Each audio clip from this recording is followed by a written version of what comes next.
Гласовите на Билјана Ванковска, Максим Димитриевски и Арбен Таравари се очекува да завршат на контото на Гордана Силјановска-Давкова. Експертите сметаат дека и оние кои не излегле на гласање во првиот круг, поттикнати од победата на кандидатката на ВМРО-ДПМН, веројатно ќе го заокружат бројот 2. За 2 недели се прогнозира пресликување на истото сценарио. Многу е известно дека голем дел од гласовите кои што беа за Левица и за Знам, би оделен на сметката на Гордана Силјановска. Она што е евидентно е дека се уште има значителен број на гласачи кои што не излегоа.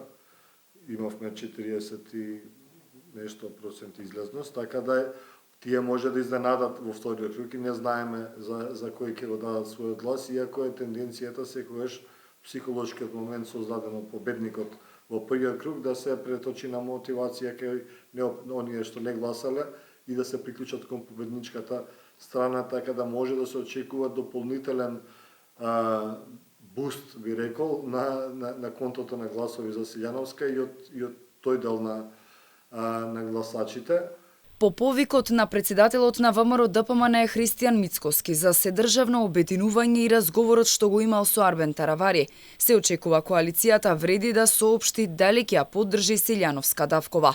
Проопозицијското расположение се докажа на првиот круг од председателските избори и поради тоа упатените очекуваат дека гласовите дадени за кандидатите на опозицијските партии ќе се прелеат кај Силјановска-Давкова. Дури и двете албански партии да го поддржат кандидатот на СДСМ Стево Пендаровски, што е многу малку веројатно.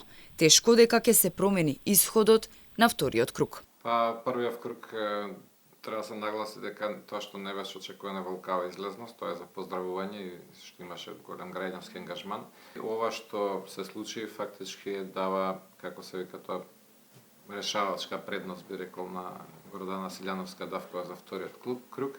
Многу тешко ќе може да се надомести оваа разлика од 180.000 гласови во било која комбинација, особено што не би можело да се очекува дека и двете албански партии прво дали воопшто ќе дадат поддршка на било кој од кандидатите, а и да даде на Пендаровски, што би било очекувано, тогаш не би било логично да се очекува Влен да даде исто така за Пендаровски, а и во таков случај што правиме со останатите 3 кандидати, односно како тие ќе канализираат својата поддршка и дали воопшто јавно ќе се изјаснат. Вториот круг на председателските избори ќе се одржи заедно со парламентарните на 8 мај. Поради тоа се очекува да има уште поголема излезност и забетонирана победа на Гордана Силјановска-Давкова, која во првиот круг води во 60 општини во однос на нејзиниот против кандидат од СДСМ Стево Пендаровски, кој победи во 3 општини.